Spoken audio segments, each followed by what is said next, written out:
The people who save the most don't have more discipline. They feel less temptation. Here's the hidden switch they flip that lets money stack up without feeling deprived.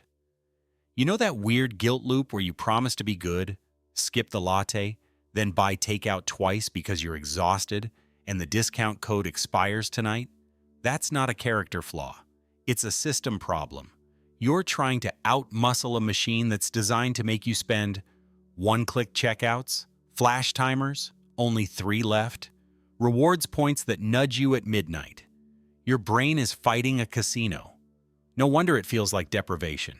And that's why your raise vanished, why the credit card balance never seems to shrink, why payday feels great and week 3 feels tight again. But there's a reason this keeps happening, and the fix is simpler than you think and more permanent. Let's make this concrete. Say you bring in $4,000 a month. Rent is $1,600, groceries $400, car and transport $300, subscriptions $80, phone and utilities $200. On paper, you should save at least $500 without blinking. But real life adds 3 sneaky drains. Impulse purchases $200, convenience fees like delivery and service charges $100, and random treats because I deserve it $200. Suddenly, your $500 became 0, and you conclude you need to be stricter. You don't. You need a different map. Here's the part nobody tells you. Your willpower is not a savings plan, it's a battery. It drains during the day from decisions, stress, and tiny frictions. When your brain is tired, it bargains. We'll cook tomorrow, but tonight we DoorDash. The app adds a delivery fee, a service charge, a tip. Boom, $28 for noodles. You didn't choose noodles, you chose frictionless. Meanwhile, saving sits behind friction, logging into a bank, moving money, thinking about categories. The path of least resistance spends the path of most resistance saves. That's the mechanism. And once you see it, you can flip it. But here's the twist. You don't need to stop wanting things. You need to change when and how your brain feels the reward. If saving feels like a future maybe, and spending feels like a now hit, spending wins. The solution is to bring the future into the present. One move does it. Move the money before your brain sees it. Not at the end of the month, on payday, the minute cash hits. Pay yourself first is cliché because it works, but you've probably been doing the weak version.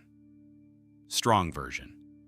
Create a high-yield savings account you never see in your main banking app. Nickname it with the exact thing you want. Japan trip, 6-month runway, down payment 2026. And set an automatic transfer for the moment your paycheck lands. If you're paid on the 15th and the 30th, your transfer hits on the 15th at 9:01. No manual steps, no decisions. Money disappears into the future before the present can claim it. Wait, it gets stranger when you can't see the money, your brain doesn't count it. This is mental accounting, the same quirk that makes you treat a tax refund like fun money, even though it's your money. Most advice says beware of mental accounting. I say use it. Split your checking into 2. Bills and life.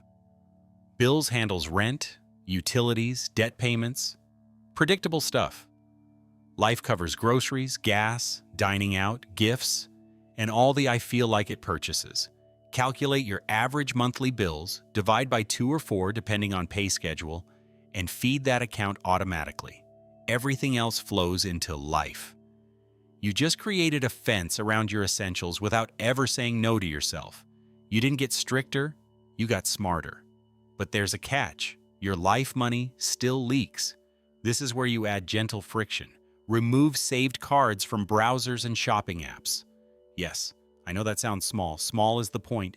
Add a 2-minute delay and you slash impulse. Turn off one-click purchases.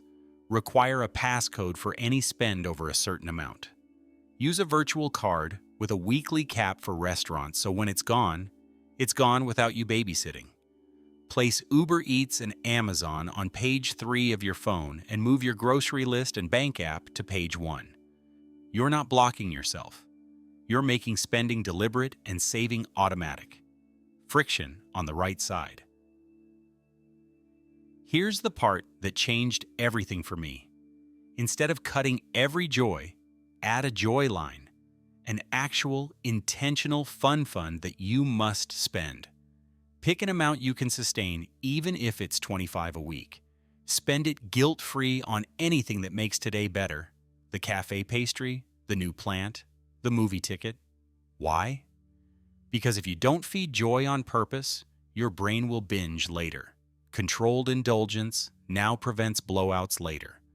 Paradoxically, a small joy budget increases your savings because it reduces the revenge spending after a week of saying no to everything. You've probably noticed the tension at the end of the month where your card balance jumps and you swear next month will be different. That's the end of month slide, when the calendar steals your standards. Solve it with a weekly reset. Every Sunday, you snapshot your life account balance and set a weekly target instead of a monthly one. If your life budget is $1,000 a month, make it $250 per week. That single change turns a foggy 30 days into 4 clear sprints. You don't need to track every category unless you love that stuff. You just watch one number once a week. When it gets low on Wednesday, you make dinner at home. When it's high on Friday, you enjoy that sushi without guilt. Control without spreadsheets. But here's the twist you weren't expecting. The fastest way to save more without pain isn't by hacking lattes, it's by crushing fixed costs once and then forgetting them. Lower rent by finding a roommate for 6 months? That could be $600 a month. Refinancing a car loan from 9% to 5%? Maybe $80 a month. Calling internet and asking for the new customer rate? Another $20. Canceling 2 unused subscriptions at $15 each? $30. One afternoon of phone calls can do more than a year of no dessert strategies. Because fixed costs hit every month, savings compound on autopilot. And autopilot never feels like deprivation. And this is where things get interesting. Your brain equates saving with loss because it sees money leaving the checking account. Use a naming trick and a timing trick to flip the feeling. Naming trick. Goals with dates and numbers. 3,000 for Italy by July. 20 next year beats save more. Timing trick. Progress bar. Most banks let you create sub-accounts. If yours doesn't, use a separate bank and a free tracker. Every payday, watch the bar move. That tiny hit of progress dopamine replaces the instant hit of a package on your doorstep. You still get a reward today, you just moved it from a box to a bar. Wait, what about when you've tried this before and it fizzled after 2 weeks? That's because you made changes at the wrong size. You don't need a new personality, you need a 1% nudge. Increase your automatic transfer by 1% each month until it feels slightly noticeable. Then hold. Set an annual calendar event, every raise. Bump your savings by half of the raise immediately. If you earn $200 more per month, $100 goes straight to your runway sub-account on day 1. You just gave yourself a raise and a future at the same time. No drama, no fight. Let's bring this to life with someone like you. Meet Maya. She makes $52,000 a year, takes home about $3,200 a month. She used to save $200 on a good month and $0 on a bad one. She tried strict budgets and failed by week 2. This time she flips the switch. Payday hits. 400 moves to emergency 3 months at 901. Her checking splits. Bills gets $1,600 automatically. Life gets the rest. She deletes saved cards, adds a virtual card with a $200 weekly restaurant cap, and turns off one click. She creates a joy line of $25 per week.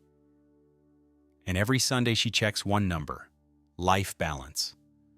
2 months later, she has 1,600 in emergency savings and still goes out on Fridays. No white knuckle. No missing out. She didn't become a different person. She just built guardrails. But there's a hidden layer most people miss. Companies design payment to feel painless. Tap your phone, forget the cost. That's dangerous for you, but you can hijack the same principle. Make saving invisible and spending visible. Hide your savings accounts and silence their notifications so you don't mentally spend that money. Meanwhile, turn on spend alerts over a certain threshold. Each alert makes the cost real. Add a tiny speed bump, a 24-hour wish list. Anything over 50 goes on a list. If you still want it tomorrow, buy it. Most wants die overnight. The ones that survive are worth it. You haven't said never. You said later, and later often turns into no thanks. You might be thinking, what about debt? Debt feels like a chain, and paying it can feel like punishment. Flip that too. Pick one balance, the smallest or the highest interest, and rename it Freedom 1. Automate an extra payment, even if it's $40. Watch the balance drop every month and celebrate each milestone. When it's gone, roll that payment straight into savings so your monthly outflow doesn't change. Your lifestyle doesn't feel the difference, but your net worth does. That's the snowball effect without the crash diet feeling. Here's what nobody tells you about motivation. It doesn't start the process. It follows evidence. You don't wait to feel on it to save. You engineer tiny wins that make saving feel like success. Now, the first time you cover an unexpected bill from your emergency fund instead of a credit card, your brain rewires. It stops seeing saving as deprivation and starts seeing it as protection. One moment like that changes your identity from "I try to save" to "I'm the kind of person who has money ready." Identity sticks. Rules don't. Let's stress test this on a tough month. Your car needs a 400 repair. Old system, panic. Put it on a card, pay interest, feel guilty, overspend to numb the stress. New system. Your emergency fund covers it in one click. You pause your extra savings for one cycle, then the automation resumes without you wrestling with a spreadsheet. Zero drama. You even keep your joy line because eliminating it would cause a rebellion later. You didn't sacrifice more, you suffered less. And this matters right now. Prices creep. Rent hikes hit at lease renewal. Promotions don't feel like progress because lifestyle creep eats them. Without a system, the default wins, and the default is engineered to extract your money. With a system, every dollar you don't see becomes a future you can actually touch. That's freedom. Not the fantasy of saying no forever, but the reality of saying yes on purpose. All right, blueprint time you can use tonight. 1. Pick your number to pay yourself first, even if it's $30. Automate it to a named goal the minute your paycheck lands. 2. Split checking into bills and life, and fund bills automatically so your essentials are boring and safe. 3. Create a joy line you must spend, even if it's $5 a week, to prevent rebound spending. 4. Add friction to impulse, remove saved cards, kill one click, add a 24-hour wish list, set a weekly restaurant cap with a virtual card. 5. Do the weekly reset every Sunday. Glance at life balance. Adjust 3 small decisions for the coming week. 6. When money increases, lock half into the future before you feel richer. 7. Attack one fixed cost this month and let that win compound. The best part? You're not opting into a lifetime of no. You're building a machine that carries you when you're tired and gets out of your way when you're not. You'll feel the strangest sensation a few months from now. Not deprivation, relief. You'll buy something you actually want and notice you don't need to justify it because the money was already set aside. You'll open your savings and see a number with commas and think, oh, this is who I am now. The people who save the most don't suffer more. They suffer less because they've removed the daily fight. They don't have iron willpower, they have invisible guardrails. Flip the switch once, let the defaults work for you, and watch the quiet miracle happen. You save more, your life still feels like yours, and deprivation stops running the show.